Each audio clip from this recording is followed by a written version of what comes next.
गानोत्सुकाय गानमत्ताय गानोत्सुकमनसे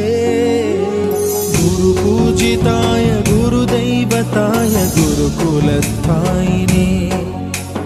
गुरुविक्रमाय गुह्यप्रवराय गुरवे गुणगुरवे गुरुदैत्यकलक्षेत्रे गुरुधर्मसदाराध्याय गुरुपुत्र परित्रात्रे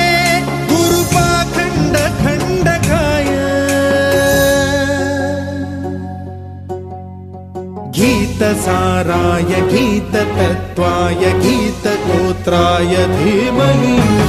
गूढगुल्फाय गन्धमत्ताय गोजयप्रदाय धीमहि गुणाती